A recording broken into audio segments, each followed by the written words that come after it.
रागादी रोगान सततान शतान अशेषकाय प्रसृतान शेषान औत्सुक्य मोहारतिदाय जघान यो पूर्ववैद्याय नमोस्तु तस्मै. आपण आज अष्टांग हृदयाचा 25वा अध्याय चालू करतो. सो या 25व्या अध्यायामध्ये यंत्रविधी अध्याय असं म्हटलेलं आहे. यंत्रविधी असं म्हणत असताना त्याच्यामध्ये वेगवेगळ्या यंत्रांचा परिचय, त्याच्याच बरोबरीनं ही यंत्र कशी वापरायची किंवा त्याच्यामध्ये काय स्पेशल किंवा काय पिक्युलर कॅरेक्टरिस्टिक्स आहेत, ह्या सगळ्याचा उहापोह केलेला आहे आणि त्यालाच आपण यंत्रविधी अध्याय असं म्हणणार आहोत. शेअर करते, एक मिनिट.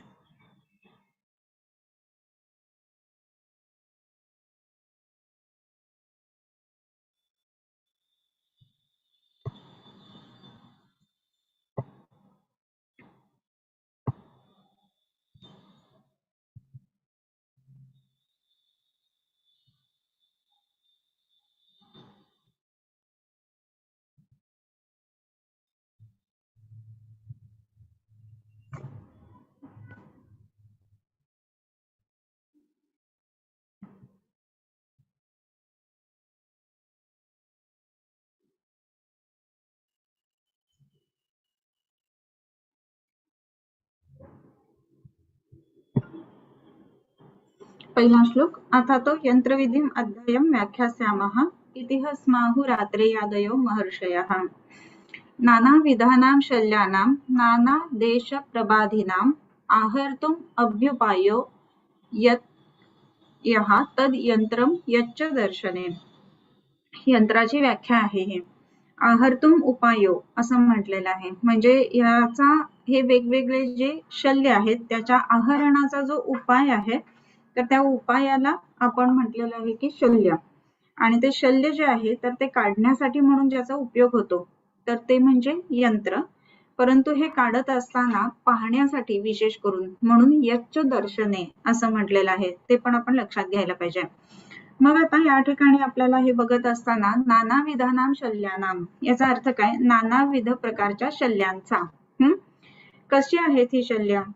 तर नाना देश प्रबाधिनाम म्हणजे काय? तर वेगवेगळ्या प्रदेशांना म्हणजे विशिष्ट शरीरातल्या भागांना प्रबाधिनाम विशेष करून बाधा देणार असे जे काही नानाविध शल्य आहेत तर त्याचा आहर्तुम अभ्युपायो, त्याचा हरण करण्यासाठी आहर्तुम अभ्युपायो अभिउपाय उपाय म्हणजे काय? तर त्याचा आम्ही उपाय सांगतो, पण विशेष करून काय सांगतो तर अभ्युपाय असं म्हटलं म्हणजे विशेष करून त्याच्यासाठी काय काय गोष्टी गरजेच्या असतात हे जिथे सांगितलं जातं ना तर त्याला अभ्युपाय असा शब्द वापरलेला आहे. आहर्तुम अभ्युपायो यहा जो उपाय इथे सांगितलेला आहे आणि तद यंत्रम ते आहरण करण्यासाठी ज्याच्या उपायाने किंवा ज्याच्या योगाने आहरण केलं जातं तर त्याला यंत्र असं म्हटलं आहे. आणि यच्च दर्शने आणखीन काही गोष्टी त्याच्यामध्ये ते सांगतात की दर्शन काही गोष्टींचं घेण्यासाठी, बघण्यासाठी, म्हणजेच काय इन्स्पेक्शन ज्याला आपण म्हणू आजकालच्या भाषेमध्ये, तर त्याच्यासाठी सुद्धा ह्याचा उपयोग केला जातो. म्हणजे सगळ्यात पहिलं यंत्राचं जे महत्वाचा भाग आहे ना तर त्याच्यामध्ये महत्वाचा भाग कुठला आहे तर त्याच्यामध्ये जो आहर्तुम अभ्युपायो म्हणजे वेगवेगळ्या शल्यांचा आहर्तुम अभ्युपाय शल्य काढण्यासाठीचा जो मुख्य उपाय किंवा उपयोग ज्याच्या सहाय्याने केला जातो ते म्हणजे यंत्र. आणि ह्याच्या नंतरचं जे आहे त्याच्यामध्ये आणखीन एक महत्वाचं सांगितलेलं आहे की यच्च दर्शने अर्शोदर भगंदरादीना शस्त्र क्षाराग्नी योजने. म्हणजे अर्श भगंदर इत्यादींना दर्शनासाठी म्हणजे इन्स्पेक्ट करण्यासाठी जे वापरलं जातं ते म्हणजे यंत्र. मग आता हे इन्स्पेक्ट आपल्याला कशासाठी करायचंय तर शस्त्र क्षार अग्नी योजने. त्या अर्शाच्या ठिकाणी आपल्याला शस्त्राची योजना करायची, क्षाराची योजना करायची किंवा इतर कुठली अग्नीची योजना करायची, असं जर का आपल्याला करायचं असेल तर त्या ठिकाणी जो उपाय आहे तो म्हणजे हा विशेष करून सांगितलेला यंत्र. म्हणजे यंत्राच्या साह्याने आपण ह्या सगळ्या गोष्टी करणार आहोत. सो हे एक महत्वाचं आपण त्या ठिकाणी लक्षात घ्यायला पाहिजे की यंत्राची मुख्य म्हणजे व्याख्या काय आहे हे बघणं खूप गरजेचं आहे. सगळ्यात पहिलं म्हणजे यंत्र बघितलं की नाना देश प्रबाधीनाम नाना विधानाम शल्यानाम आहर्तुम अभ्युपाय हा एक झाला. आणि दुसरं यच्च दर्शने अर्श भगंदरादीना, म्हणजे दुसरं काय तर अर्श भगंदर इत्यादी बघण्यासाठी ज्याचा उपयोग करून घेतला जातो तर त्याला यंत्र असं म्हणतात. मग हे यंत्र कशासाठी वापरायचं आहे अर्श आणि भगंदर इत्यादी ठिकाणी तर शस्त्रक्षारांनी योजने. आणि त्याच्या पुढे शेषांग परिरक्षायाम तथा बस्त्यादी कर्मणी. अजून एक पुढचा गोष्ट सांगतात शेषांग परिरक्षायाम. आता शेष अंग परिरक्षायाम ह्याचा अर्थ काय तर आपण शस्त्र करणारे, क्षार करणारे, अग्निकर्म करणारे किंवा जे काही त्या ठिकाणी कर्म करणारे ते करत असताना ते शल्य किंवा तो अर्श किंवा तो भगंदर पाहण्यासाठी हे आपण वापरणारे. आणि त्याच्याच बरोबरीनं दुसरी महत्वाची गोष्ट जी आहे तर शेष अंग रक्षणार्थम. म्हणजे आता समजा आपल्याला अग्निकर्म करायचं आहे अर्शावरती किंवा अर्शावरती क्षार लावायचा आहे तर अर्शयंत्र जर तुम्ही बघितलं ना तर ते नळीसारखं आहे आणि मध्ये त्याला एक स्लिट आहे. मग ते घातल्यानंतर फक्त अर्श त्याच्यातनं बाहेर येणार आहे आणि बाकीचा जो म्युकोझा आहे तो कवर्ड राहणार आहे त्या यंत्राने. आणि मग त्या ठिकाणी तुम्ही जे काही यंत्र कराल, जे काही क्षार कराल, जे काही अग्निकर्म कराल तर ते फक्त अर्शावरच व्हायला पाहिजे. इतर जो काही ह्याचा म्युकोझा आहे, रेक्टल म्युकोझा आहे तर त्या ठिकाणी ते लागायला नाही पाहिजे. एनल म्युकोझा आहे त्याला लागायला नाही पाहिजे. त्या दृष्टीने जी गोष्ट महत्वाची आहे तर ती म्हणजे यंत्र, म्हणजे शेष अंग रक्षण. हे आता त्याचा तिसरी गोष्ट झाली. पहिली आपण बघितली की शल्य आहरण, दुसरी गोष्ट म्हणजे अर्श भगंदर यांचं दर्शन आणि अर्श भगंदर यांच्या दर्शन कशासाठी तर अग्निकर्म वगैरे इत्यादी करण्यासाठी. आणि त्याच्या बरोबरीनं आणखीन एक महत्वाचा भाग शेष अंग रक्षणार्थम, म्हणजे इतर जो भाग आहे तो इन्व्हॉल्व्ह होऊ नये, तो बाजूला करावा. आता आपण वेगवेगळे रिट्रॅक्टर्स बघतो बरेचसे. तर हे रिट्रॅक्टर्स असतात ते काय करतात तर ती जी गोष्ट आपल्याला सेव्ह करायची आहे, जो ऑर्गन सेव्ह करायचा तो बाजूला केला जातो. म्हणजे डॉयन्स रिट्रॅक्टर आपण बघतो ज्या वेळेला LSCS केलं जातं तर त्यावेळेला ब्लॅडर पूर्ण रिसेट करून खाली घेऊन ब्लॅडरवरनं तो डॉयन्स रिट्रॅक्टर घातला जातो आणि मग ब्लॅडरला कुठलाही इजा होऊ नये किंवा ब्लॅडरवरती कुठलाही इन्सिजन जाऊ नये म्हणून रिट्रॅक्टर आपण वापरतो. तसंच ॲब्डॉमिनल रिट्रॅक्टर आहे, तसंच टंग रिट्रॅक्टर्स आहेत. हे सगळे जे आहेत ना जो ऑर्गन आपल्याला त्या कर्मापासून लांब ठेवायचा आहे त्याच्यासाठी हे रिट्रॅक्टर्स आपण वापरतो. तर तसं शेष अंग परिरक्षायाम. आणखीन एक म्हणतात की तथा बस्त्यादी कर्मणी. आता पूर्वीच्या काळामध्ये आपण म्हणतोय की शस्त्रक्षार वगैरे ह्या गोष्टी होत्याच नो डाऊट, परंतु वाग्भटाचार्यांचा जो काळ आहे ना तर त्याच्यामध्ये आपण बघतो की विशेष करून बौद्धांचा त्याच्यावरती खूप इम्पॅक्ट आहे आणि त्यामुळे सर्जरीज किंवा शल्यतंत्र हे ह्या काळामध्ये थोडंसं मागे पडलेलं होतं. आणि हे मागे पडलेलं असताना सुद्धा ह्या सगळ्या गोष्टींचा उल्लेख आहे. ह्याचा अर्थ मागे पडलेलं असलं ना तरी सुद्धा केलं जात नव्हतं असा त्याचा अर्थ नाहीये. म्हणजे काय केलं जात होतं. ओके, आणि म्हणूनच त्याचं वर्णन ह्याच्यामध्ये आलेलं आहे. आणि ह्याच्या व्यतिरिक्त सुद्धा ही जी सगळी यंत्र आहेत ना ती बस्त्यादी कर्मणी म्हणजे पंचकर्म करण्यासाठी बस्ती इत्यादी त्याचा उपयोग सुद्धा सांगितलेला आहे. म्हणजे आता आपल्याला एकूण यंत्राचे मेन ढोबळ मानाने म्हणू तर 4 उपयोग झाले. तर शल्याच्या आहरणासाठी, दुसरं म्हणजे अर्श भगंदर पाहण्यासाठी, तिसरं शस्त्रक्षार अग्नी योजनासाठी, चौथं शेषांग परिरक्षणासाठी आणि पाचवं बस्ती कर्मासाठी. सो असे हे वेगवेगळे यंत्रांचे प्रमुख उपयोग आपल्याला हे बघायला पाहिजेत. ओके, मग त्याच्यानंतर आणखीन काही विशेष गोष्टी सांगितलेल्या आहेत. घटिका आलाभू शृंगंच जांबगोष्ठाधिकानीच अनेक रूप कार्याणी यंत्राणी विविधानी अतः. आता हे वेगवेगळी यंत्र सांगतात. मग वेगवेगळी यंत्र कुठली आहेत तर आता आपण बघितलं की कशाच्या दृष्टीने ही यंत्र सांगितले विविधानी अतः अनेक रूप कार्याणी, म्हणजे वेगवेगळं हे कार्य करायचं आहे त्या यंत्राला आणि ते यंत्र त्या कार्यासाठी उपयुक्त असं बनवण्यासाठी त्याच्यामध्ये बरेच भेद आलेले आहेत किंवा वेगवेगळे यंत्र आलेले आहेत.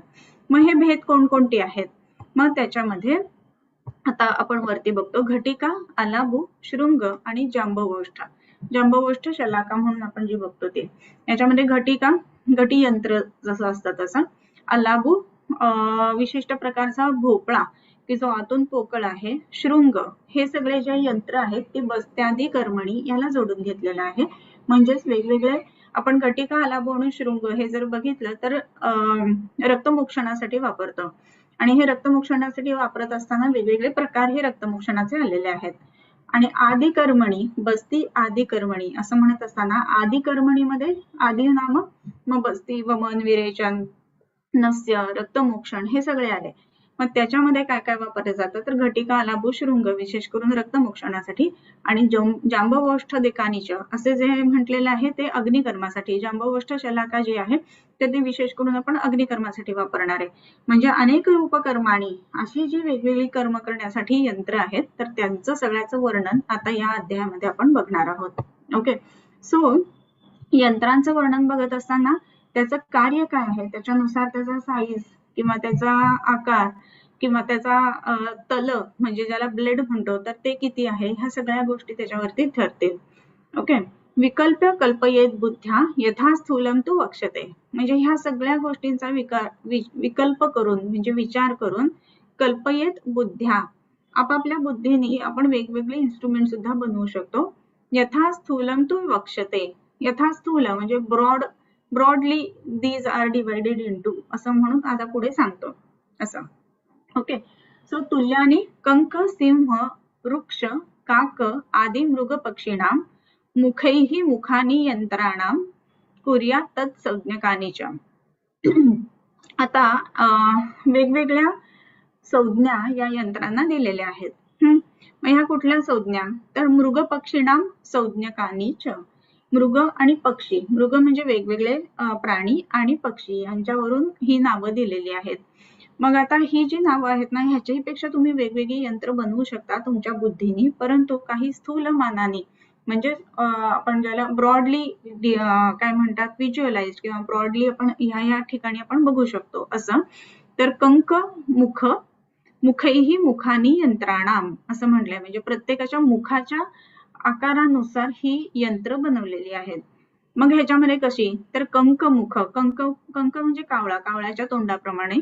सिंह मुख, अर्क्ष मुख, अर्क्ष म्हणजे अस्वल, त्याच्यानंतर काक मुख आदी मृग पक्षीणाम मुखैहि मुखानी यंत्राणाम असं म्हटलेलं आहे. आता हे वेगवेगळे जे काही सांगितलेले आहेत की नाही तर त्याच्यानुसार त्याची वेगवेगळी जशी तोंड आहेत त्याच्यानुसार तुम्ही जर का प्रत्येकाची बीक किंवा तोंड बघितलं तर ते वेगवेगळ्या पद्धतीचं असतं, तसं जे तोंड असतं त्याच्यानुसार सांगितलेली ही यंत्र आहेत. मुखैहि मुखानी यंत्राणाम कुर्यात तत्संज्ञकानीच. ओके, आता त्याच्यानंतर अष्टादशांगुल आयाम,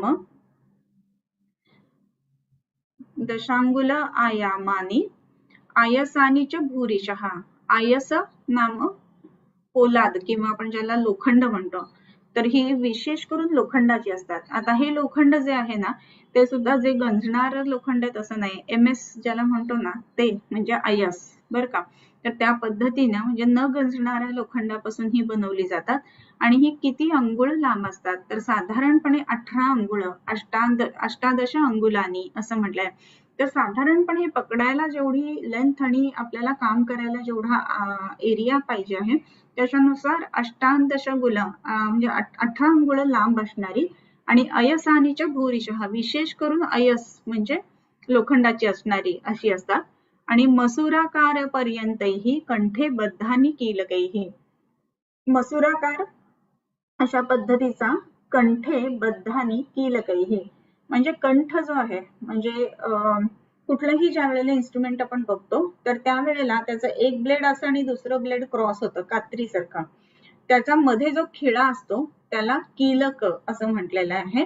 आणि ते कीलकैही बद्धानी कंठे, कंठ म्हणजे त्या इन्स्ट्रुमेंटचा कंठ म्हणजे गळा असं अर्थाने आहे.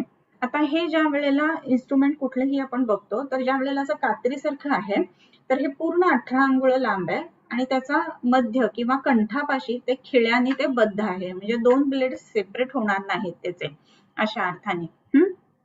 तर आर्टरी वगैरे आपण बघतो ना, आर्टरी फोर्सेप किंवा टूथ फोर्सेप तर ते ह्या सगळ्या ह्याच्यामध्ये प्रकारामध्ये येतात.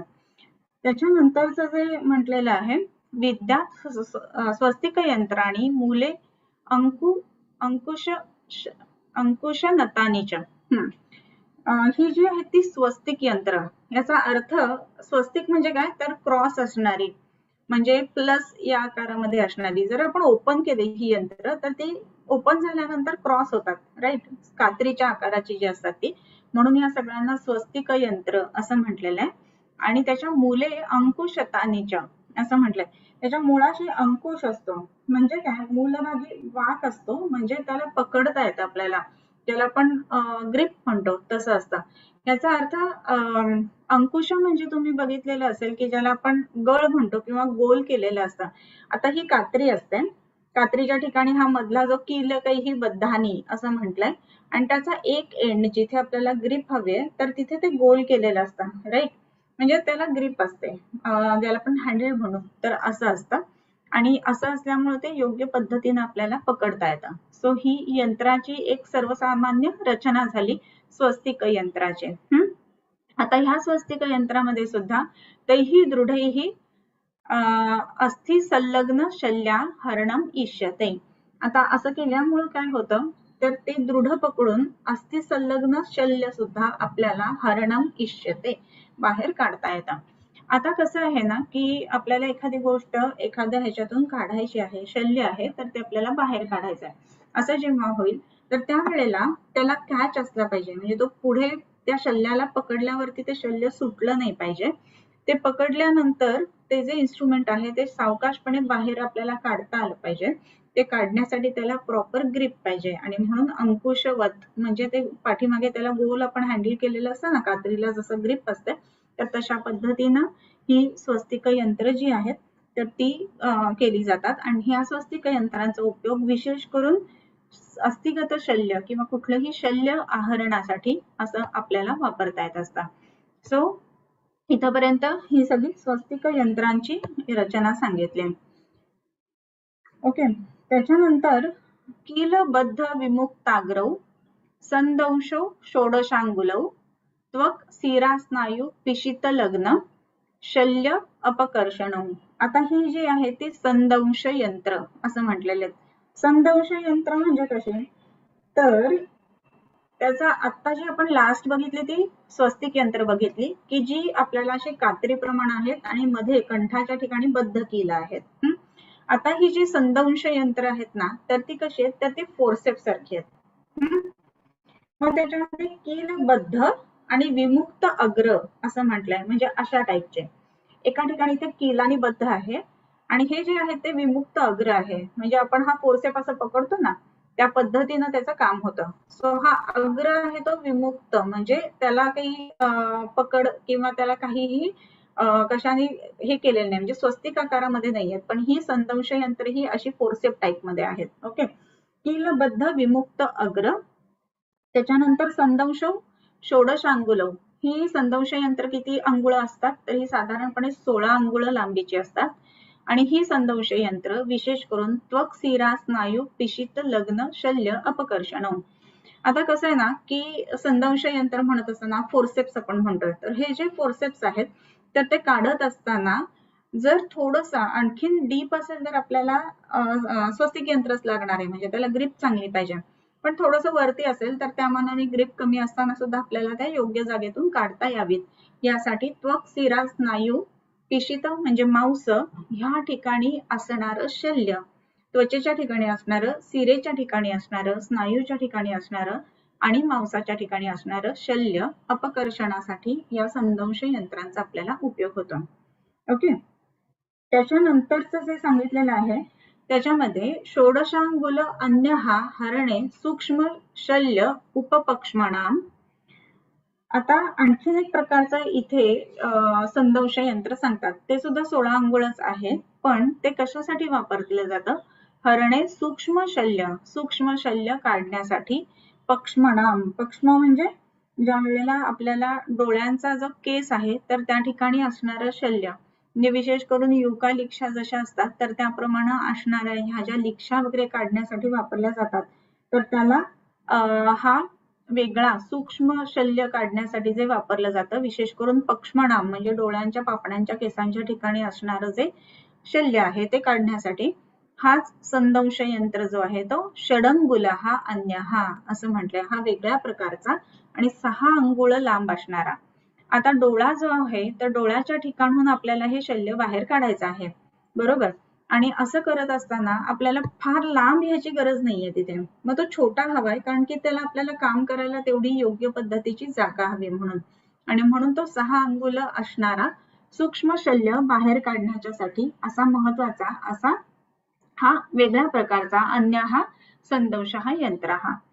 तर हे एक संदंश प्रकारची यंत्र बघितले. त्यानंतर मुचुंडी सूक्ष्म दंत जंतुमूले रुचक भूषणा गंभीर व्रण मांसानां मर्मणः शोषितस्य च. आता मुचुंडी नावाचं अजून एक यंत्र सांगितलं. आता हे मुचुंडी जे आहे ना, तर ते काय करतं, मुचुंडी म्हणजे संदंश यंत्रातलंच एक प्रकार, म्हणजे हा सुद्धा फोर्सेपच आहे. ओके, मग हा काय करतो, तर हा सूक्ष्म दंत ज असा आहे, म्हणजे त्याला सूक्ष्म दंत आहे पुढे, म्हणजे टूथ फोर्सेप आपण म्हणतो तसा. आणि हा काय करतो, रुचक भूषणा, हा सरळ आहे. आणि त्यावेळेला हा सरळ करत असताना विशेष करून दंतुजूर मूले असं म्हटलंय, म्हणजे मुळाशी, म्हणजे त्याच्या टोकाशी एक दात आहे, म्हणजेच काय टूथ फोर्सेप आहे तो. आणि हा कशासाठी वापरला जातो, तर गंभीर व्रण मांसानां मर्मणः शोषितस्य च. काही वेळेला गंभीर मांस असेल तर त्या मांसात गेलेला शल्य काढण्यासाठी आपल्याला ग्रिप चांगली पाहिजे त्या इन्स्ट्रुमेंटला, आणि म्हणून तिथे टूथ फोर्सेप वापरायचा आहे, तसा हा टूथ फोर्सेप. आणि दुसरी गोष्ट म्हणजे अर्म मांसानां अर्मणः शोषितस्य च असं म्हटलेलं आहे. म्हणजे गंभीर व्रण असताना, मांसाच्या ठिकाणी व्रण असताना, त्याच्यानंतर अर्म असताना, अर्म म्हणजे ज्याला आपण टेरिजियम म्हणतो, म्हणजे डोळ्यामध्ये वाढणारं जे मांस आहे तर ते काढण्याच्या दृष्टीने, म्हणून तो असा ग्रिप ज्याला, म्हणजे सटकणार नाही पकडल्यानंतर, असा जो आहे हा टूथ फोर्सेप आहे. आणि दुसरी महत्वाची गोष्ट म्हणजे त्याच्यामध्ये शेषित असते, म्हणजे बाकी सगळं काढल्यानंतर थोडंसं काहीतरी जे शिल्लक राहतं शल्य, तर ते काढण्यासाठी, म्हणजे कुठेही अशेष, म्हणजे ग्रिप त्याला टूथ असल्यामुळे, चांगली असल्यामुळे पूर्णपणे त्याला काढता येईल, म्हणून त्याला टूथ फोर्सेप आहे. म्हणून तो मुचुंडी सूक्ष्म दंतुजर मूले रुचक भूषणा गंभीर व्रण मांसानां अर्मणः शेषितस्य च. तर शेष जे काही फॉरेन बॉडी आतमध्ये आहे, शल्य आहे, तर त्या सगळ्याला काढण्यासाठी म्हणून हा मुचुंडी प्रकारचा अजून एक संदंश यंत्र सांगितलेला आहे. त्यानंतर द्वे द्वादशांगुले मत्स्य तालवत द्वे एकतालके तालयंत्रे स्मृते कर्ण नाडी शल्य अपहरणी असं म्हटलेलं आहे. आता इथे तालयंत्र, ताल म्हणजे आपण ज्याला ब्लेड म्हणतो ना तसं, म्हणजे वेगवेगळे जे रिट्रॅक्टर्स आहेत. आता तुम्ही जर का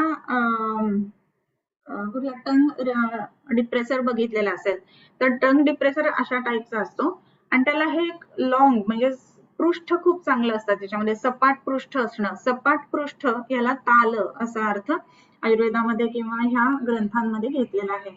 म्हणजे तालयंत्रे स्मृते, म्हणजे ह्याला तालयंत्र असं म्हणावं. द्वे द्वादशांगुले मत्स्य तालवत द्वे एक तालके, एक जो आहे तो द्विताल यंत्र, म्हणजे दोन्ही बाजूनी वापरता येतो, असा पण आणि असा पण.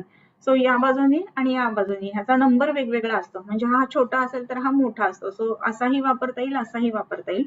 आणि दुसरा जो असतो त्याला एक ताल यंत्र असं म्हणतात, म्हणजे त्याला एकच ब्लेड आहे आणि बाकीच्या बाहेर त्याला हँडल आहे, जसा डॉईन्स रिट्रॅक्टर असतो तसा, म्हणजे ब्लॅडर रिट्रॅक्टर करण्यासाठी आपण वापरतो तसा.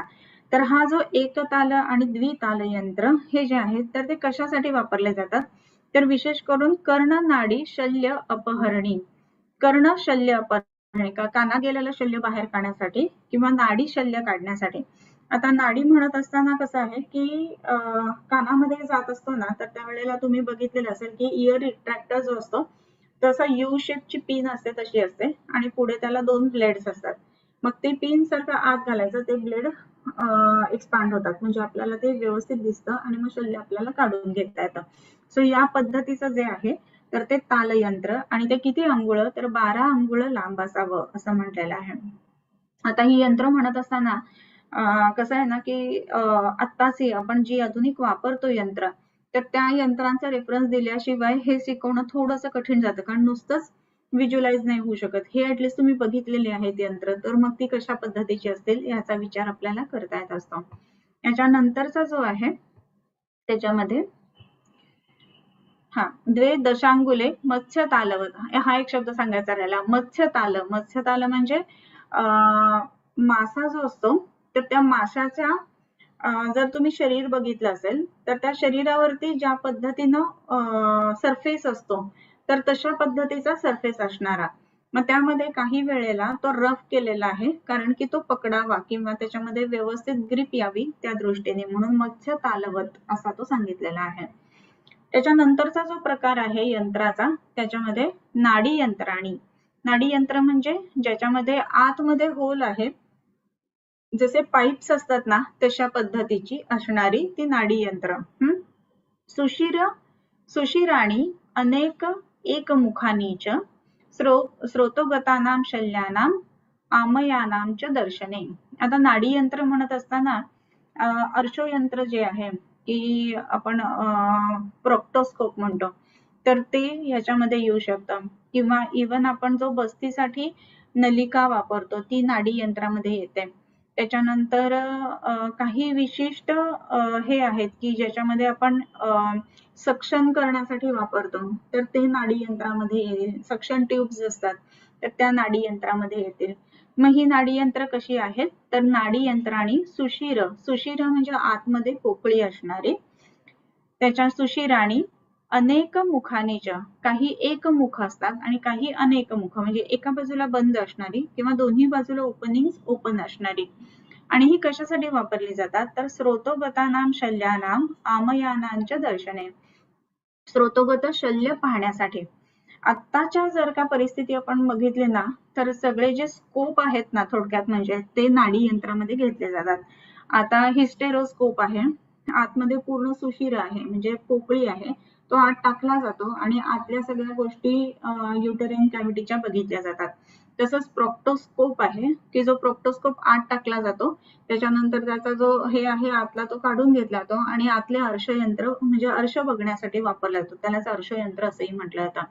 तसेच आता ऍब्डॉमिनल समजा स्कोपी आपण करतोय, तर तो स्कोप आत टाकल्यानंतर आतलं ऍब्डॉमिन पाहणं यासाठी उपयोग केला जातो. सो नाडी यंत्र ह्या पद्धतीची सुशिराणी अनेक मुखानीच्या, दोन्ही बाजूला मुख असणारी, स्रोतोगतानां शल्यानां, स्रोतोगत एखाद्या विशिष्ट ठिकाणी गेलेलं स्रोतसांमध्ये असणारं शल्य पाहण्यासाठी त्याचा उपयोग होतो. आणि आमयानांच्या दर्शने असा एक शब्द वेगळा वापरलेला आहे. आता स्रोतोमुख शल्य असं म्हणत असताना आपल्या डोक्यात लगेच रसवह, रक्तवह, मग त्याच्यात गेलेलं शल्य वगैरे हा त्यातलीही काढता येतील, पण इथे विशेष करून बहिर्मुख स्रोतसातलं शल्य हा भाग लक्षात घ्यायला पाहिजे. मग बहिर्मुख स्रोतसांमध्ये म्हणजे नाकामध्ये असणारं, कानामध्ये असणारं किंवा गुदाच्या ठिकाणी असणारं, ही जी ओपन किंवा ज्याला आपण हे म्हणतो, इवन काही पेशंट्स आपण असेही बघतो की ट्रकिओस्कोप घालून ट्रकियामधनं काही शल्य काढले जातात. खाताना चुकून एकदम गिळताना इसोफेगसच्या ऐवजी ट्रकियामध्ये काही गोष्टी जाणार, असं ज्या वेळेला होतं, ठसका जेव्हा लागतो, तर हे रिफ्लेक्सेस न आल्यामुळं ट्रकियाच्या आत जर शल्य गेलं तर ट्रकिओस्कोपी करून ते शल्य काढलं जातं. विशेष करून ते शिट्टी मारायची असते ना, खेळायची शिट्टी मुलं खेळतात, तर त्याच्या आतमध्ये एक असा प्लास्टिकचा तुकडा असता, तर शिट्टी ना फुंकून पण मारली जाते आणि हवा आत खेचली तरी पण शिट्टी मारली जाते. हवा आत खेचून जर शिट्टी मारली गेली ना, तर तो प्लास्टिकचा तुकडा असतो ना आतला, तो कधीतरी सटकतो आणि आतमध्ये ट्रकियात येतो. असे केसेस घडलेले आहेत, आम्ही हॉस्पिटल्समध्ये पाहिलेले आहेत. मग तो शिट्टी खेळत असणारा मुलगा एकदम श्वास त्याला लागतो, मग पेशंट घेऊन येतात त्याला आणि मग ते पेशंटचे नातेवाईक, आणि मग ट्रकिओस्कोपी करून तो शिट्टीचा जो तुकडा असतो तो काढला जातो. म्हणून शिट्टी सारखी जी खेळणी आहेत तर ती वापरत असताना अतिशय काळजीपूर्वक वापरायला हवीत, म्हणजे थोडक्यात एक मुद्दा सांगण्याचा म्हणून. सो नाडी यंत्राणी सुशिराणी अनेक मुखानीच्या स्रोतोगतानां शल्यानां, आणि अजून एक म्हटलेलं आहे की आमयानांच्या दर्शनम. आमय म्हणजे वेगवेगळे व्याधी पाहण्यासाठी. आता गॅस्ट्रोस्कोपी केली जाते, मग स्कोप टाकला जातो, मग स्कोप टाकल्यानंतर आपल्याला दिसतं की गॅस्ट्रायटिस आहे, इसोफेजियल व्हरायसिस आहे किंवा हायटस हर्निया आहे. हे काय आहे, तर हे अनेक वेगवेगळे व्याधी आहेत. तर हे व्याधी पाहण्यासाठी म्हणून सुद्धा ह्या नाडी यंत्रांचा उपयोग होत असतो. त्यानंतर क्रियाणां सुकरत्वाय कुर्यात आचूषणायच. ह्या ज्या काही क्रिया आहेत त्या सुकर व्हाव्या, व्यवस्थित व्हाव्यात म्हणून ही नाडी यंत्रांची योजना आहे. आणि अजून एक दुसरं महत्वाचा भाग म्हणजे आचूषणायच. नाडी यंत्र जे आहेत ते आचूषणासाठी, मगाशी आपण जस्ट बोलता बोललो की वेगवेगळ्या ज्या सक्शन ट्यूब्स असतात ना, तर त्या सुद्धा नाडी यंत्रामध्ये येतात, बरोबर. सो सक्शन करण्यासाठी सुद्धा ह्या नाडी यंत्रांचा उपयोग होत असतो, आणि म्हणूनच आचूषण असा शब्द आहे. आचूषण म्हणजे काय, सक्शन किंवा खेचून घेणं या अर्थाने ते आचूषण असं येतं. सो आचूषणासाठी सुद्धा ह्याचा उपयोग होतो. आणि तद विस्तार परिणाह दैर्घ्य स्रोतोनुरोधतः असं म्हटलंय. त्याचा विस्तार किंवा त्याचा दीर्घता ही कशाच्या नुसार आहे, तर जे काम आपल्याला करायचं आहे ना त्याच्यानुसार त्याचा विस्तार किंवा त्याचं दीर्घत्व या गोष्टी ठरणार. म्हणजे हे किती दीर्घ असलं पाहिजे, किती विस्ताराने असलं पाहिजे, म्हणजे आपण कुठल्या एरियात ते वापरणार आहे ना त्याच्यानुसार ह्या नाडी यंत्रांची साईज किंवा त्याचा ल्युमेन किती असलं पाहिजे ह्या सगळ्या गोष्टी ठरणार आहेत. म्हणजे गुदाच्या ठिकाणी समजा वापरायचं आहे तर साधारण त्या आकाराचं असलं पाहिजे. जर आपल्याला नाकाच्या ठिकाणी वापरायचं आहे तर नाकाच्या ठिकाणचं त्या आकाराचं असलं पाहिजे. जर आपल्याला कानाच्या ठिकाणी वापरायचं आहे तर त्या कानाच्या आकाराचं असलं पाहिजे. सो त्याचा विस्तार जो आहे ना तर तो त्या स्रोतसानुसार आपल्याला ठरवावा लागतो की ते किती उंचीचं, किती अंगुळ लांब असणार, किती त्याचा व्यास असणार, ह्या सगळ्या गोष्टी त्याच्यामध्ये ठरवायच्या. त्याच्यामध्ये क्रियाणाम सुकरत्वाय कुर्यात आचषणाय च तद्विस्तार परिणाह दैर्घ्य. परिणाह म्हणजे व्यास, म्हणजे ज्याला आपण डायमीटर म्हणतो. त्याच्यानंतर दैर्घ्य स्रोतोनुरोधतः दशांगुल अधनाहांतः कंठशल्य अवलोकिनी. आता 10 अंगुळ अशी ही काय म्हणायचंय त्याला नाडी यंत्र असावं. कशासाठी जर का आपल्याला करायचं असेल तर कंठशल्य अवलोकिनी, कंठातलं शल्य आपल्याला पाहायचं असेल तर. आता कंठातलं शल्य असं म्हणत असताना त्याच्यामध्ये काय अपेक्षित आहे, तर कंठातल्या शल्याचं जेव्हा आपण म्हणतो ना तर त्यावेळेला टक्क्यामधलं शल्य. ओके, सो तसं बघण्याचं असेल तर आपल्याला किती अंगुल लांब असणारं हे नाडी यंत्र असायला हवं, तर 10 अंगुल लांब असणारं असं नाडी यंत्र असायला हवं. त्याच्यानंतर अवलोकने नाडी असं म्हटलंय. त्याच्यानंतर आता वेगवेगळ्या छिद्रांचं सांगितलेलं आहे. पंचमुख छिद्रा चतुर्कर्णस्य संग्रहे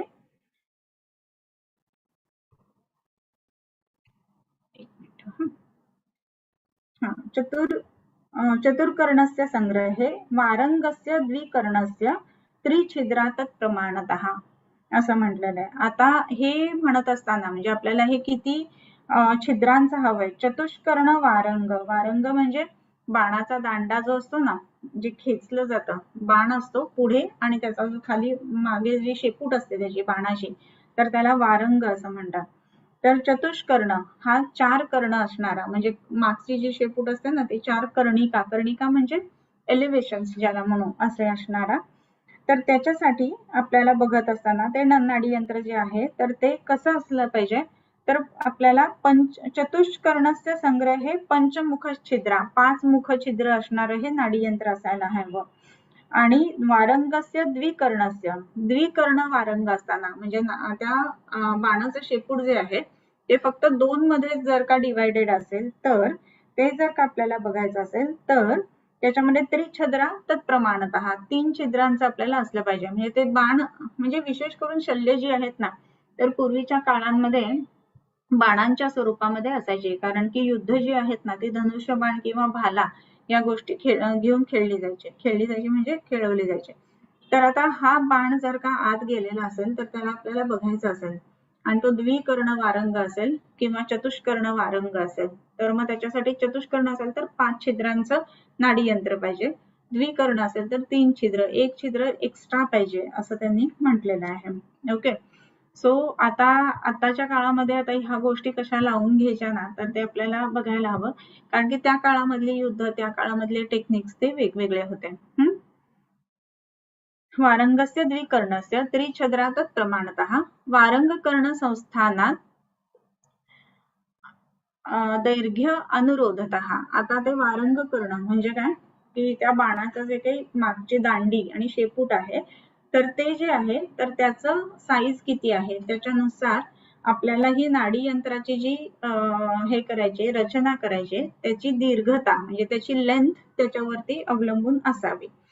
सो आता इथे आपण नाडी यंत्रापर्यंत आलेलो आहोत, तर पुढचा एक श्लोक वाचूया आणि आज थांबूया आणि त्याच्यानंतर पुढे पुन्हा आपण वाचनाला सुरुवात करूया. ओके, नाडी पंचमुख छिद्रा चतुर्कर्णस्य संग्रहे वारंगस्य द्विकर्णस्य त्रिछिद्रा तत्प्रमाणतः हे आपलं बघून झालं. वारंगकर्ण संस्थान आनाह दैर्घ्य अनुरोधतः नाडी एवं विधश्चान्या द्रष्टुम शल्यानी कारयेत पद्म कर्णिया मूर्ध्नी च सदृशी द्वादशांगुला. आता ही किती किती अंगुळांची अनेक पुढच्या जी काही नाडी यंत्र सांगितलेली आहेत ती कशी असावीत, काय असावीत, तर त्याचा विस्तार जो आहे तो पुढे सांगणार आहोत. आता हा अध्याय आहे ना, तर हा विचार करत असताना आत्ताच्या अनुषंगानेच आपल्याला ही शस्त्र यंत्र ही बघावी लागतात. हे बघत असताना त्याचा उपयोग आणि ते कशासाठी सांगितलंय तर हे लक्षात घेऊन आपण आपल्या मनाने काही विशेष यंत्र सुद्धा आपण बनवू शकत असतो. विशेष करून पंचकर्माची जी यंत्र आहेत ना ती आता आपण काही ठराविकच वापरत आहोत. तर अशा पद्धतीने विचार करून पंचकर्माची वेगवेगळी यंत्र बनवणं हा सुद्धा एक वेगळा अँगल किंवा वेगळा ऍस्पेक्ट होऊ शकतो आणि त्याच्यामध्ये सुद्धा एकच तेवढा विषय घेऊन सगळा चांगला व्यवसाय करता येऊ शकेल असे ऍक्च्युली इतके सुंदर याच्यामध्ये सगळे रेफरन्सेस दिलेले आहेत. तर ह्यानुसार या गोष्टी बघायला पाहिजेत असं वाटतं. शंका काही असतील तर विचारू शकता. 2 मिनिटं वेळ देते.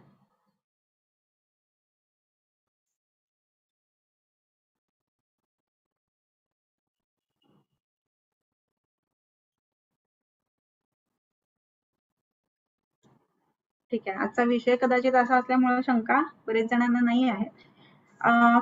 सूत्रस्थानाचा अभ्यास करत असताना हे शेवटचे 25 पासूनचे पुढचे अध्याय आहेत ना ते अगदीच थोडेसे वाचले जातात बऱ्याच जणांचे. तर तसं नाही व्हायला पाहिजे. संपूर्ण जे आहे 25 ते 30वा अध्यायपर्यंत हे प्रत्येक अध्याय सुद्धा तेवढेच महत्वाचे आहेत ही गोष्ट लक्षात घ्यायला पाहिजे आणि त्याप्रमाणे आपण हे वाचन पूर्ण करूया. ओके.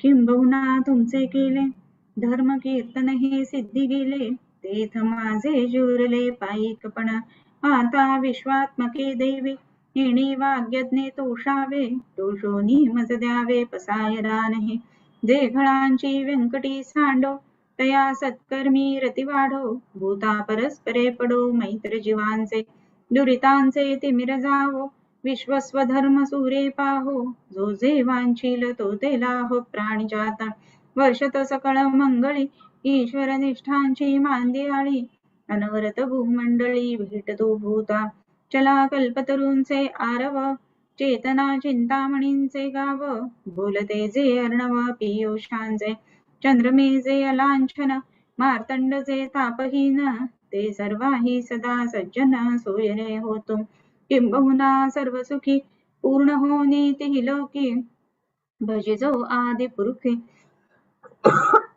अखंडित आणि ग्रंथोपजीवी विशेषी लोकी इये दृष्ट विजय होआ बेजे येथ म्हणे श्री विश्वेश्वरावो हा होईल दान पसावो येणेवरे ज्ञान देवो सुखिया झाला येणेवरे ज्ञान देवो सुखिया झाला येणेवरे ज्ञान देवो